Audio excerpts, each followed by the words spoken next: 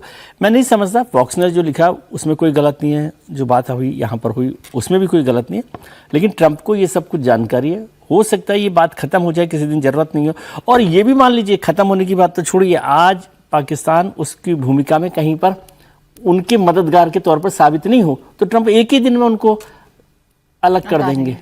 इसलिए ट्रंप नहीं जानते, ऐसा नहीं है। ट्रंप को अभी लगता है कि उनकी कुछ ज़रूरत है पाकिस्तान की या मुनीर की, इसलिए वो उनका इस्तेमाल कर रहे हैं। इस रिश्ते पर मैं कोई बहुत गंभीरता से लेता हूँ ये उनको। और ट्रंप साहब को तो आप देखते हैं, वो रोजाना के हिसाब से डे टू डे बेसिस पर रिलेशनशिप रखते हैं, डे टू डे रिलेशनशिप पर बातचीत करते हैं। उनको आज तक लग रहा है कि इस्लामाबाद टॉक्स, मान लीजिए ये फेल हो जाती है, तो कहते हैं कि मुनीर ने धोखा दिया, ये पाकिस्तान ऐसा करता है इस्लाम, इसलिए उन पर कोई वो बात नहीं है। अभी उनको लग रहा है कि पाकिस्तान उनके लिए एक मददगार हो सकता है, या कार्ड के तौर पर काम में लिया जा सकता है। मजबूरी है, तो वो वहां तक उसको यूज कर रहे हैं, इसलिए कोई बहुत ज्यादा चिंता की बात उसमें नहीं है। देखिए, मुझे लगता है कि थोड़ा सा पर्सपेक्टिव देख लेना चाहिए इस पर्सपेक्टिव को कि अमेरिकी एडमिनिस्ट्रेशन हमेशा पाकिस्तान के मिलिट्री एडमिनिस्ट्रेशन के साथ खड़ा रहा है, ये पूरा इतिहास है। अब 1976 में आप चले जाइए तो जिस चीन की आज हम बात कर रहे हैं, चीन को अमेरिका के करीब लाने वाला कौन था? उसका मिलिट्री रेजिम था। इसके बाद जब जो है वो पाकिस्तान के जितने भी मिलिट्री रेजिम रहे, चाहे जियाउल हक हो तो वो भी उनके करीब थे। फांसी पर लटका दिया, बेनजीर भुट्टो को लटका दिया। आपने कभी अमेरिका को बोला, उसका विरोध करते हुए सुना? कभी डेमोक्रेसी की बात सुनी? देखिए, अमेरिका का डेमोक्रेसी, ह्यूमन राइट्स, ये सारी चीजें जो है ये सब फेकेड है।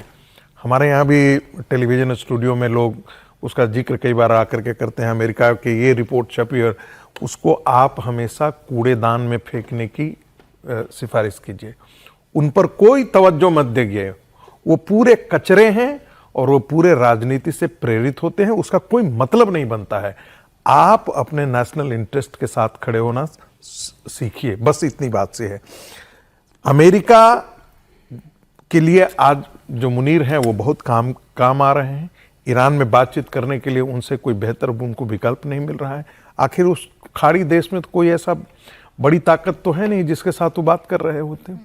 टर्की बात करने के लिए होता, लेकिन टर्की तो खुद ही युद्ध में उलझ गया था साइप्रस को लेकर के। वहाँ मिसाइलें उसकी तरफ से भी चल गई थी, ईरान ने भी टर्की की तरफ मिसाइलें मारी थी।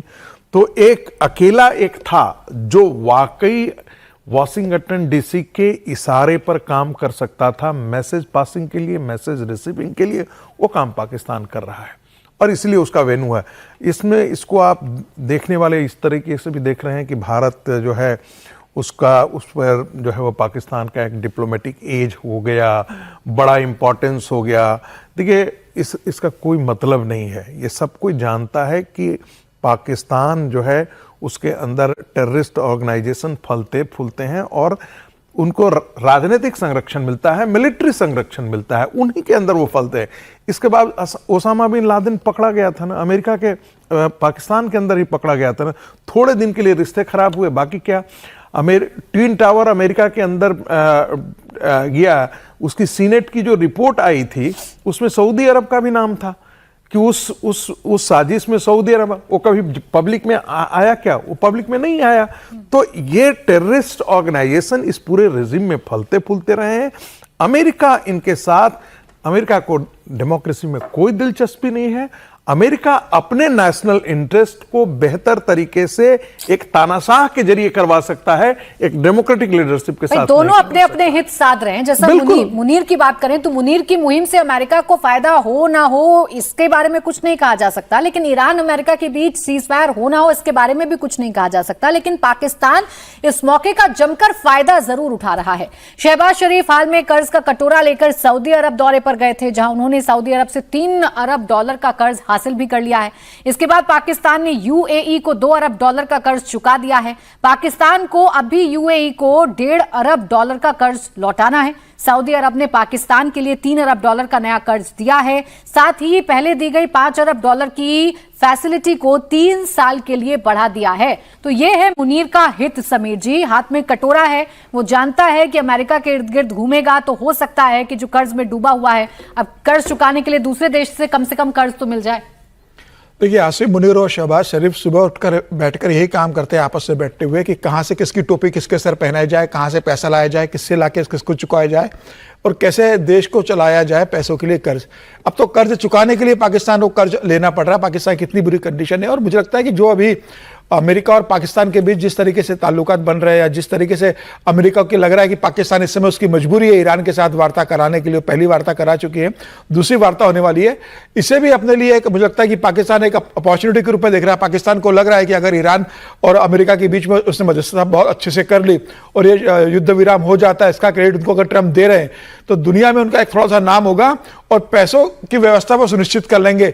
खुश होकर, जैसे कहते हैं ना कि खाना अच्छा खा लिया या कुछ बेहतर सेवा कर दी तो अपन वेटर को टिप दे देते हैं, वैसे भी ट्रम्प साहब कह देंगे कि ठीक है कि मुनीर साहब को कुछ टिप दे दो, तो वो कुछ पैसा मुनीर साहब को पाकिस्तान को मदद करने के लिए दे देंगे। ईरान भी कहेगा कि ठीक है आपने इतनी बैठकें की, इसका हल निकला है, तो ईरान भी उनको कोई मदद कर देगा। तो मुझे लग रहा है कि पाकिस्तान की पूरी कोशिश है और पाकिस्तान अमेरिका के लिए हमेशा एक मजबूरी रहा है। अमेरिका जानता है कि भाई पाकिस्तान अगर अफगानिस्तान पर फिर हमला करना है, अफगानिस्तान को ठीक करना है, तो पाकिस्तान के माध्यम से ही वो अफगानिस्तान को फिर ठीक कर सकता है। अगर वो पाकिस्तान को बहुत सपोर्ट नहीं करेगा तो पाकिस्तान चाइना के पास ज्यादा चला जाएगा तो पाकिस्तान की जो भौगोलिक स्थिति है वो अमेरिका की मजबूरी है कि वो पाकिस्तान को यहां पर एशिया के क्षेत्र में साथ कर चले, और मुझे लगता है कि पाकिस्तान उसी का फायदा उठाता है। वो पूरी कोशिश कर रहा है कि ईरान और अमेरिका के बीच में वो कोई भूमिका मध्यस्थता की निभा ले, दुनिया में उसका नाम हो, और नाम होने से ज्यादा उससे उसका दाम मिले, पैसा मिले, और वो पैसा बना ले। अब बुधवार को संभावना है इस बात की कि वार्ता होने वाली है, और ट्रंप भी जानते हैं कि वार्ता सफल होगी तो ट्रंप साहब कह देंगे कि भाई ये मेरे कारण हुई है, और असफल होगी तो उन्हें पता है कि उनके पास बलि का बकरा मुनीर है, वो मुनीर के ऊपर ठीकरा फोड़ेंगे। और मुनीर को इस बात का डर है कि वार्ता असफल होगी तो पैसा तो मिलेगा नहीं, गालियां और पड़ेगी और तमाम तरह की परेशानी उत्पन्न होगी। तो पाकिस्तान भी इस बात को लेकर परेशान है, लेकिन मुझे लगता है कि फिलहाल आसिम मुनीर और शहबाज शरीफ पर ट्रंप साहब मेहरबान है अभी, और उनकी जिस तरह तारीफ कर रहे हैं, मुझे लग रहा है कि उसका पूरा फायदा उठाने की कोशिश है पाकिस्तान है, और पाकिस्तान अपने को किसी भी तरीके से इसमें से पैसा बनाने की है। युद्ध रुके या न रुके, उसको पैसा मिलते रहना चाहिए। भाई उसे अपना कटोरा भरा हुआ चाहिए, और इसलिए वो कटोरा लेकर चारों तरफ घूम भी रहा है। लेकिन अभी सवाल ये है हर्षवर्धन जी कि कब तक टिप के भरोसे पाकिस्तान जिंदा रहेगा, कब तक किसी को खुश करके टिप लेता रहेगा और अपनी आवाम को खुश करने की कोशिश करेगा? नहीं, देखिए इसमें कोई कंफ्यूजन नहीं है। पाकिस्तान की पूरी इकोनॉमी ही यही है, और वो एक जिसको कहते हैं ना कि टेरर इकोनॉमी, और जो दुनिया में एक डर है उस डर को कैसे वो एनकैश करता है। और उसको अगर उस शब्द में कहें जो बार बार हम लोग कहते हैं लेकिन बोलते हुए लगता है कि उसको वो शब्द ठीक है कि नहीं किसी देश के लिए, वो मूलतः ब्रोकरेज पर चलने वाला देश है, मूलतः दलाली पर चलने वाला देश है।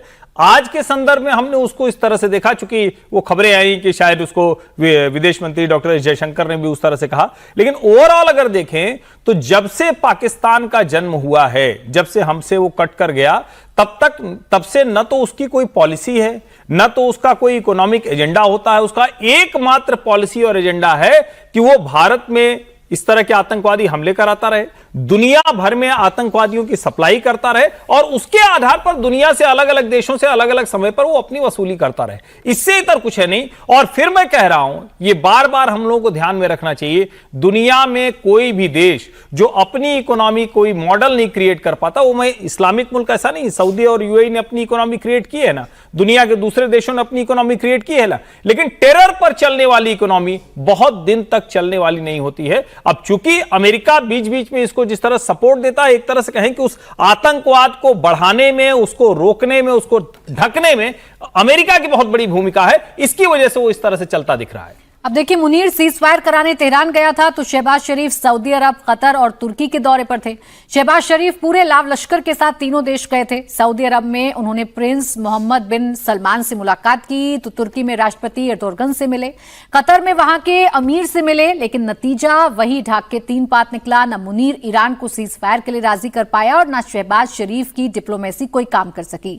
दोनों खाली हाथ पाकिस्तान लौट आए हैं। ईरान और अमेरिका के बीच सीज फायर 22 अप्रैल को खत्म हो रही है, उसके बाद फिर जंग होगी या बातचीत का कोई रास्ता निकलेगा, किसी को मालूम नहीं है। और इन सब के बीच पाकिस्तान का क्या होगा यह भी किसी को मालूम नहीं है।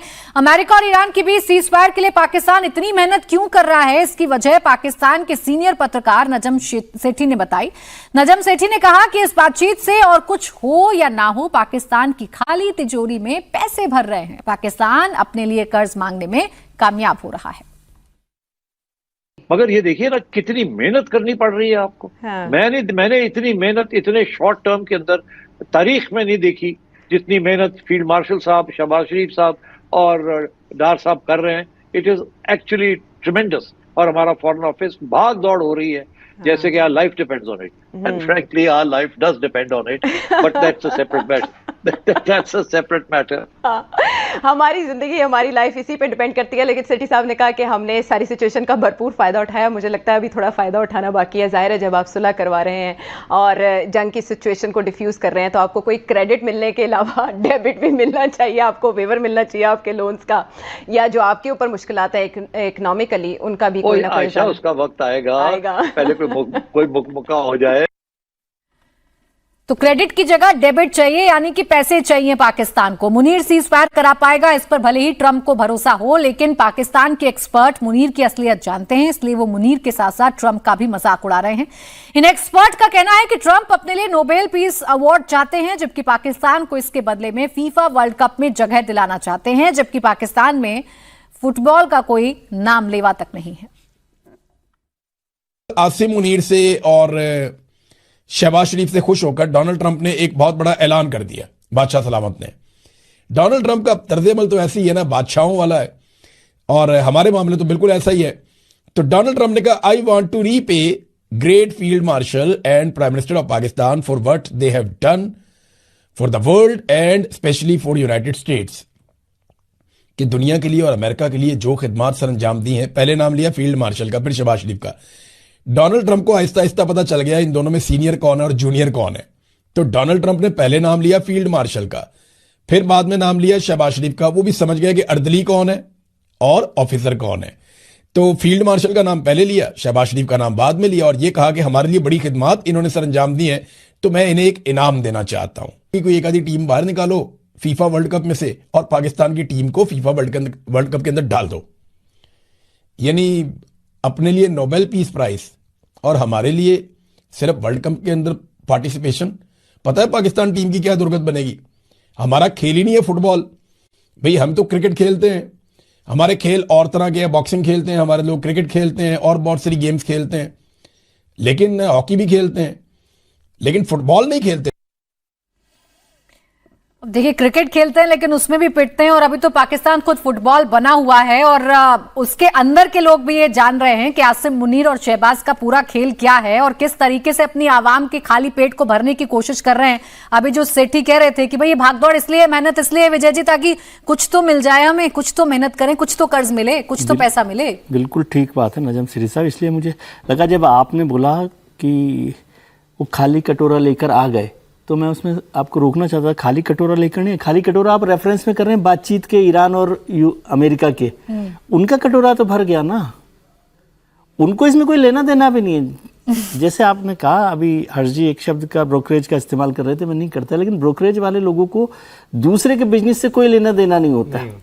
अपना जो कमीशन है, अपनी जो स्थिति है, वो पक्का होना चाहिए, और उसमें दोनों में कोई लेना देना भी उनका नहीं होता, ना कोई रोल होता उनका। तो इसलिए वो इसमें लगे हुए हैं और वो पैसा उनको मिल रहा है। और आप सोचिए नजम सेठी बड़े पत्रकार है वहां के, उनको ये नहीं लग रहा कि ये खराब काम हो रहा है, कह रहे ये मिल रहा है। और जो एंकर महोदय है वो भी कह रहे हाँ मिलना ही चाहिए ना। ये पूरे पाकिस्तान का मिजाज जो है वो इस बात का है कि भाई जब हम ये काम कर रहे हैं तो इसमें आना चाहिए। और जो साहब कह रहे हैं कि भाई पाकिस्तान को फीफा कप में आ जाना चाहिए, और वो भारत पाकिस्तान नहीं जानता, अरे पाकिस्तान तो पूरा फुटबॉल बना हुआ है दुनिया के लिए, तो इससे बढ़िया गेम उनके लिए क्या हो सकता है। और क्रिकेट में पिटते हैं, फुटबॉल में पिट लेंगे, क्या फर्क पड़ जाएगा? प्राची, वो पाकिस्तान की स्थिति तो वैसी है, जब घर में शादी होता है ना, शादी होती है, त्योहार होता है कोई, तो बहुत बढ़िया से बारात आती है, बारात जब विदा हो जाती है तो दूल्हे के पिता या लड़के के पिता कहते हैं हाँ भाई, तो सारे मजदूर सामने खड़े हो जाते हैं, झाड़ू लगाने वाले, पोछे वाले, उनको जेब से निकाल के 50-50, 100-100, 500 रुपये टिप देते हैं। तो आसिम मुनीर साहब की और वैसी है कि ईरान और अमेरिका बातचीत करके निकल जाएंगे, अभी ट्रंप साहब कहेंगे हाँ लाइन से खड़े हो जाओ, और 100-200 रुपये देंगे, वो उसी से देश चलाएंगे और अपनी खुशी मनाएंगे। तो वो स्थिति है पाकिस्तान की इस समय। एक चीज जिक्र करना हम लोग, मुझे लगता है कि करना ही चाहिए इस चीज का, इस पूरे लड़ाई में चीन की भूमिका के बारे में हम लोग कम डिस्कस कर पाए हैं। और मुझे लगता है कि वाकई यदि इस लड़ाई को लड़ रहा था ईरान, तो वो चीन के सहारे लड़ रहा था, रसिया से भी ज़्यादा चीन के सहारे लड़ रहा था। ट्रंप चाइना जाने वाले हैं, क्या उनको ये समझ में नहीं आ रहा है कि भारत को जिस तरीके से उन्होंने इग्नोर किया क्वाड को लेकर के, क्वाड की मीटिंग होने वाली थी वो नहीं आए, जिस प्रकार से ट्रेड डील होना वो था, उनके जिद और उनके नाक के कारण वो ट्रेड डील नहीं हो पाया। उनकी असली चुनौती इंडो पैसिफिक में चाइना थी। उनकी शक्ति को, अमेरिका की माइट को यदि कोई दुनिया में आज ललकार रहा है तो बिना एक बुलेट चलाए हुए ईरान के पीठ पर हाथ रख करके यदि अमेरिका को पीटने का काम किया है तो चाइना ने किया। उनको आज भी सोचना चाहिए कि भारत के साथ दोस्ती ज्यादा इंपॉर्टेंट है या पाकिस्तान के साथ दोस्ती। सोच कहाँ रहे ट्रंप, उनके मन में जो आता है, जो उनका मन करता है, जो मूड करता है, वो ट्रंप कर देते हैं सुबह उठते ही। बहरहाल बहुत शुक्रिया आप सभी का हमारे साथ आज की चर्चा में जुड़ने के लिए। कहानी कुर्सी की में आज के लिए बस इतना ही। आगे